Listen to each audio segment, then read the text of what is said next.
Well then, hi, we're back at it again. Hopefully the audio is better this time. Um, but with what we've learned for the week, we're a little more organized with the notes, so I actually know where this week started. Um, and yet I feel like this one's still going to be pretty quick, because turns out I've been learning the same thing, just continuing to understand it and have new verses to put to it. So we're gonna go there. Mm. So first off is just like wanting to be face to face with him, which sums up so much of like everything that I've done is like this month has been like looking at him, wanting to be face to face with him and knowing that we will be one day after the marriage supper of the Lamb. So like, oh, it's just amazing to picture that marriage supper in Revelation 19 and just get that image in your mind. Such a good image to have. And then it was a bit about rest. Now, I would try to pronounce these, the Greek and Hebrew words for rest, but I'm gonna botch them, so we're not gonna do that. Basically, our word for rest is doo-doo, is what I learned. And the rest in the Bible kind of means three different things, depending on which way it's used. So it's to settle in, or like a sense of relief, to cease, or to stop. So that's the first one was settle in, the second one was cease, and the third one is resting place. So when you take like a Sabbath or a day of rest, what you're supposed to do is to cease, to settle in to your resting place and enjoy the fruit. And that comes from enjoying the fruit comes from your labor. So what are you stewarding labor wise that's producing fruit and then enjoying that? Um, and then we go on to the one line that I love, and it goes back to like the marriage supper. Like, do you long for him to come again? And just like, I want to be face to face with him, fully face to face, like everything face to face, so badly. Um, and then I think a couple other things. We go on.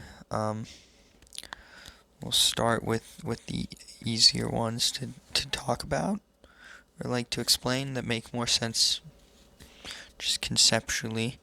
But Psalm 193, 7 through 10 kind of just talks about how like, where can I go from your presence? Where can I go from you?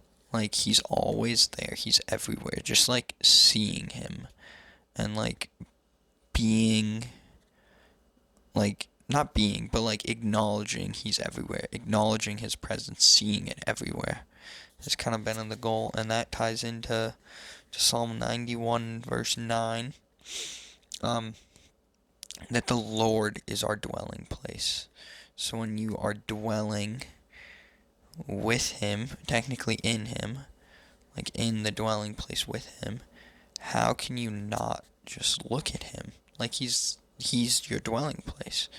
When you're in your dwelling place, you're like only looking at that. Like, think about it. If you're in your house, you're looking at your house all the time. So like, just doing that with Jesus needs to be the goal. And then the one that makes a little less sense is in John 21, verse 22. So some context is Peter was talking to Jesus, and this was like the resurrected Jesus. After they're done talking, Peter then looks and sees John. And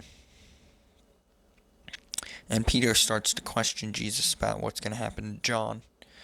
And Jesus basically responds with, like, I decide what he does and what does it mean to you because you follow me And that last line, you follow me. Like, we follow Jesus, not a pastor, not anything else. Like, yes, there are anointed pastors that I love and like listen to. Like Philip Anthony Mitchell, bro. He's an amazing pastor, but I'm not going to follow him. Even he says it. Like, we need to be in this. This is what we follow. This, the guy who made this, who made our earth. That's who we follow. And it's like, so often we get attached to like following things of the world, but like, and caring about them. But like, just to remember that we follow Jesus and Jesus alone. And like, the rest of it doesn't matter because we just need to look to him.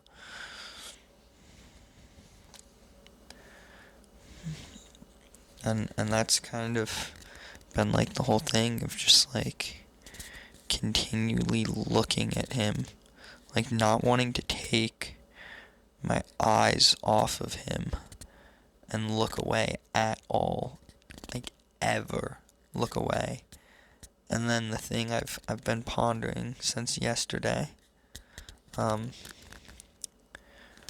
I was listening to a prayer set list, and in it they sung, "At the end of the day, will I be okay when all I have is you?" And it goes back to like, I think 2 weeks ago, or last week, I don't remember. I talked about like him being enough. And it's just hammering that point in my heart of like, I say he's enough, but do I live it?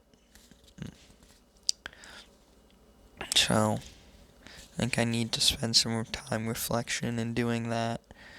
And I'll probably have time tomorrow, but we're really busy this week. So I hope, my hope is by next week I can come and confidently say and give a good answer to that. Just like wrestle with that is the goal, and truly get to a point where I'm saying yes. And the funny thing is, obviously I'm moving into a house this weekend.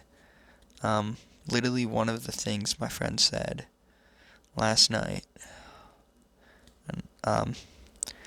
is like what the seasons we're all in, of like just learning contentment in the Lord, like learning he is enough.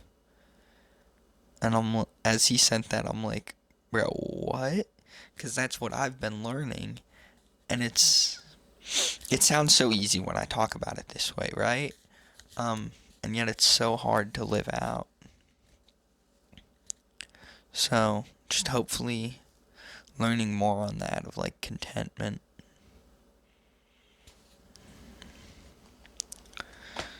So that's where I'm at this week. Next week we'll be in a new location, new house unlocked, as some would say.